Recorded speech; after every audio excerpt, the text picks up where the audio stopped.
تو ان ذرائع نے بھی کہا جی کہ یہ پی ٹی آئی سے رابطے میں تھے یا فوج میں بغاوت کے لیے جو ہے کہ پی ٹی آئی سے رابطے میں تھے اور بانی چیئرمین سے بھی رابطے میں تھے، اور پھر اس کے بعد انہی ذرائع سے خبریں چلوائی گئیں جی اڈیالہ جیل کے ڈپٹی سپرنٹینڈنٹ جیل محمد اکرم صاحب کو حراست میں لے لیا، پھر اسسٹنٹ سپرنٹینڈنٹ جیل ایک ہو گیا جی، پھر دوسرا اسسٹنٹ سپرنٹینڈنٹ جیل ہو گیا جی، پھر اس کے علاوہ جو اور کوئی 16 جو ہے وارڈر اور جی سویپر اور پتہ نہیں کیسے کیسے لوگ جو ہیں کہ وہ حراست میں لیے گئے، اور پھر بعد میں کئی تبادلے بھی آپ نے دیکھا اڈیالہ جیل کے اندر، یکے بعد دیگرے جو ہے آلموسٹ ساری انتظامیہ تبدیل ہو چکی ہے ان کی۔ لیکن ابھی تک جو ہے کہ مزے کی بات یہ ہے کہ جتنے بھی یہ سارے لوگ اڈیالہ جیل سے حراست میں لیے گئے اور سرکاری خبریں جاری کی جاتی رہیں کہ جناب یہ سارے کے سارے حراست میں لیے گئے، ابھی تک ان میں سے کسی ایک کو کسی عدالت میں کسی ایک کے خلاف ایف آئی آر یا کوئی ایسی چیز نہیں درج کی گئی، اور ڈپٹی سپرنٹینڈنٹ جیل محمد اکرم جو ہے کہ ان کی اہلیہ نے راولپنڈی ہائی کورٹ کے اندر پٹیشن فائل کی ہوئی ہے، اور وہاں پہ مزے کی یہ بات ہے کہ تمام سرکاری ادارے جو ہے کہ پولیس ہے اور باقی جتنے بھی ایجنسیز ہیں انہوں نے جواب دیا ہے کہ انہوں نے کہا جی ہمارے پاس نہیں ہے۔ ملٹری انٹیلیجنس کا جواب جو ہے کہ آئی ایس آئی نے آن بہاف آف ایم آئی جواب بھیجا تھا جی کہ ان کے پاس بھی ابھی تک جو نہیں ہے، لیکن ہم مزید جو ہے کہ وہ تفصیلات حاصل کر لیتے ہیں۔ مطلب ایک کوشچن رکھا انہوں نے کہ اگر کوئی ایسی سٹیج آتی ہے کہ جہاں پہ ہم ابھی تو یہ لاپتہ ہیں اعظم خان کی طرح، تو کہیں پہ ان کو جو ہے کہ گواہ یا وعدہ معاف بنانے کے لیے راضی ہو گئے، تو پھر جو ہے کہ ان کو اگر ہم پیش کیا تو پھر کہیں گے فلاں ایجنسی کے پاس تھا، اس وقت ہم نے ایفیڈیوٹ یہ دیا تھا یہ نہیں دیا تھا، تو اس لیے وہ ایک تھوڑی سی ونڈو آف اپرچونٹی رکھی ہوئی ہے۔ لیکن اصل جو بات ہے جس پہ ہم نے یہ بات کی کہ جی کہ ابھی تک گواہ یا وعدہ معاف نہیں مل سکا، اس کی بنیادی وجہ یہ کہ اگر یہ ابھی ان کو وعدہ گواہ معاف جو ہے کہ مل چکے ہوتے تو یہ سب سے پہلے جو ہے ایک ہائی کورٹ کے اندر جواب آ چکا ہوتا ہے، ایف آئی آر درج ہو چکی ہوتی اور اس کے اوپر پیش رفت ہو رہی ہوتی۔ دوسرا معاملہ یہ ہے کہ ابھی محمد اکرم صاحب جو ہے کہ 13 اگست کو خبر آئی تھی فیاض حمید صاحب کی، اور 14 اگست سے یہ خبریں آنا شروع ہو گئی تھی، اور 14 اگست کی صبح جو ہے کہ ڈپٹی سپرنٹینڈنٹ جیل کو اڈیالہ جیل میں جو سٹاف کالونی آفیسرز کالونی وہاں سے جو ہے کہ ان کو اغوا کیا گیا۔ ابھی تو اغوا ہی کہیں گے کیونکہ مقدمہ درج ہو چکے اغوا کا، اور عدالت کے اندر تمام ادارے کہہ رہے ہیں انہیں نہیں معلوم، ان کو ڈھونڈا جا رہا ہے، تلاش جاری ہے۔ یہ کیا گیا،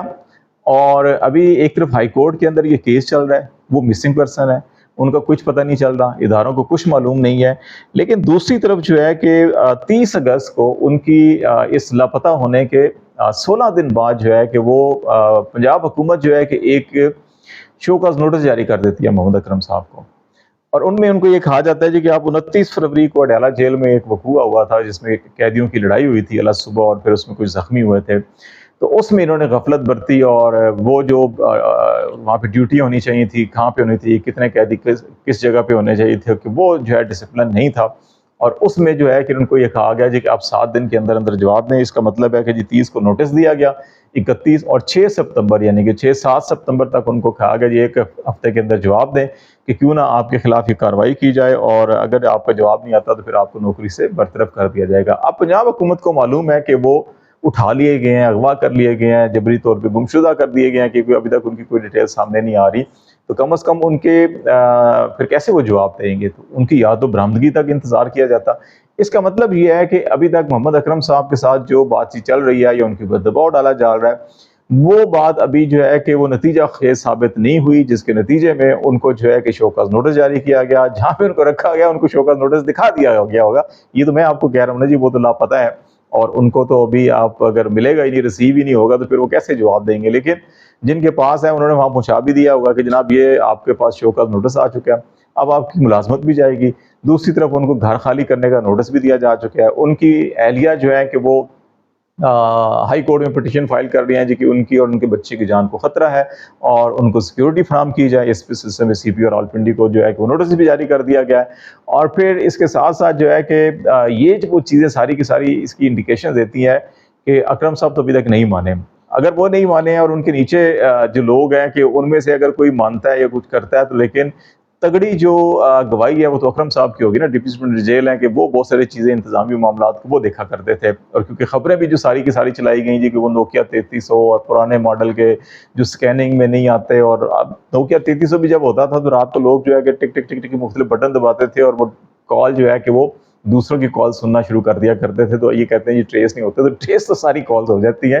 لیکن اس سے یہ لگتا یہ ہے کہ ابھی جب ہم نے یہ چیک بھی کیا مختلف لوگوں کے ساتھ کہ جناب یہ بتائیں کہ ایک طرف جو ہے کہ یہ لاپتہ ہیں، گمشدہ ہیں، عدالتوں کے اندر جواب نہیں دیا جا رہا. دوسری طرف جو ہے کہ خبریں چلوائی جا رہی ہیں کہ جناب یہ بھی ہو گیا، یہ بھی ہو گیا، یہ معاملہ بھی ہو گیا، یہ معاملہ بھی ہو گیا، فلاں کو بھی حراست میں لے لیا. اور پھر ابھی جو ہے کہ ان کو نوٹسز بھی جاری کیے جا رہے ہیں کہ جناب آپ نے یہ جواب نہ دیا تو وہ برطرف کر دیا جائے گا، گھر خالی کے نوٹسز اور یہ ساری چیزیں جو ہیں. یہ سارا معاملہ کیا ہے؟ تو پھر جو واقفان حال ہوتے ہیں، جو لوگ کچھ چیزوں کو جاننے والے ہوتے ہیں، تو ان کا کہنا ہے کہ جناب یہ سارا کا سارا ویسے ہی ہے جیسے آپ کو یاد ہوگا عمران خان کا بھی جب توشہ خانہ پہلا کیس تھا تو انہوں نے اپنے گواہوں کی جو فہرست دی تھی اس کے اندر جو ہے کہ انہوں نے کہا تھا میرا ملٹری سیکٹری جو ہے وہ بھی میرے گواہ ہیں. لیکن اس وقت جو ہے کہ نہ عدالت نے ان کو طلب کیا، نہ جو ہے کہ ان کو پیش ہونے کا موقع دیا گیا. اور پھر بعد میں محیط پیرزادہ نے ایک ٹویٹ کیا تھا جی کہ وہ ملٹری سیکٹری صاحب جو اس وقت بریگیڈیئر تھے، بعد میں وہ میجر جنرل بن گئے تھے، تو وہ جو ہے کہ ان کے گھر والے یا ان کے عزیز و اقارب یا ان کے اہل خانہ جاننے والے وہ کہہ رہے تھے جی وہ مسنگ ہیں، ان کا نہیں معلوم ہے کہ وہ کدھر پڑھ رہے ہیں. تو ابھی جو نیا توشہ خانہ کیس آیا ہے اس کے اندر جو ہے ملٹری سیکٹری جو ہے کہ وہ نیب کے گواہ کے طور کے اوپر اس کا نام اس کے اندر درج ہے، ملٹری سیکٹری کا بھی، ڈپٹی ملٹری سیکٹری کا. تو اس سے یہ ایک تاثر ملتا ہے کہ بہت سے کیسز کے اندر جیسے اعظم خان لاپتہ ہو گئے تھے اور پھر ان کا جو ہے کہ وہ اسٹیٹمنٹ آیا اور پھر عدالت کے اندر انہوں نے کچھ اور بیان دیا، جو ریزن نیب نے جو بیان دیا تھا اس میں کچھ اور فرق تھا. تو اسی طرح پرویز خٹک صاحب کو آپ کو یاد ہوگا اسد کیسر کو اسلام آباد میں بلایا گیا تھا اور پھر یہاں پہ ملاقات کے لیے بلایا گیا تھا، پھر کئی گھنٹے بٹھائے رکھا گیا اور پھر ان سے پریس کانفرنس کی گئی. اسد کیسر نے تو نہیں کی، پرویز خٹک نے کر دی تھی اور بعد میں پرویز خٹک جو ہے کہ وہ گواہ بھی بنے تھے اس کیس کے اندر، القادر ٹرسٹ والے کیس کے اندر. تو یہ چیزیں جو ہیں کہ ابھی بھی چل رہی ہیں. لیکن جو اس وقت حکومت کے سرکاری ذرائع، وہ ذرائع جو خبریں دیتے ہیں کہ جناب ہم نے حراست میں لے لیا، یہ کر لیا، وہ کر لیا، تو انہی میں سے لوگوں کا کہنا ہے کہ جناب ابھی تک جو ہے کہ کوئی افسر جو ہے کہ وہ یہ تسلیم کرنے کے لیے یا گواہی دینے کے لیے تیار نہیں ہے کہ جی فیض حمید صاحب کے ذریعے جو ہے کہ ہم اڈیالہ جیل کے قیدی کے ساتھ مل کر جو ہے یہ سیاسی پیغامات رسانی اور تمام یہ فون، یہ چیزیں، ہر چیز جو کہانیاں بنائی جا رہی ہیں کہ اس کو ابھی کوئی اون نہیں کر رہا، کہ ان سب کا یہ خیال ہے کہ شاید ایسی تو کوئی چیز ہوئی نہیں ہے تو پھر ہم کیسے اون کریں. تو اس لیے جو ہے کہ اب یہ شو کاز نوٹسز یا نوکری سے برطرفی اور یہ ساری چیزیں جو ہے یہ مزید ان کے اوپر دباؤ بڑھانے کے لیے ہیں تاکہ ان میں سے کچھ لوگ تیار ہو جائیں. اور پھر اگر وہ تیار ہو جاتے ہیں بیان دینے کے لیے تو پھر شاید سچویشن بھی چینج ہو جائے اور پھر بیانات بھی چینج ہو جائے. جیسے اعظم خان اچانک آ گئے تھے کہ میں دوست کے یہاں چلا گیا تھا، تو ممکن ہے پھر اکرم صاحب بھی کہیں کہ میں خوف کے مارے، ڈر کے مارے یا پریشانی کے مارے کسی دوست کے پاس چلا گیا تھا. لیکن ساری معاملات کے اندر جو سب سے دلچسپ حیران کن چیز ہے کہ اڈیالہ جیل کی آفیسرز کالونی کیا اتنی غیر محفوظ ہے؟ کیا وہاں سی سی ٹی وی کیمرے نہیں ہیں؟ کیا وہاں جو آفیسرز کالونی کے اندر جو لوگ آتے ہیں جاتے ہیں ملنے والے ہیں، کیا ان کا کوئی ریکارڈ نہیں رکھا جاتا، ان سے پوچھ گچھ پڑتال نہیں کی جاتی؟ اگر یہ سب کچھ کیا جاتا ہے تو پھر سپرنٹینڈنٹ اڈیالہ جیل جو ہے وہ ابھی تک کیوں خاموش ہیں اور نہیں بتاتے کہ وہ کون تھے جو آئے اور لے گئے اور سارے معاملات کیا ہیں؟ تو آج تک کے لیے اتنا ہی. خالد جمیل کو اجازت دیجیے. اللہ حافظ.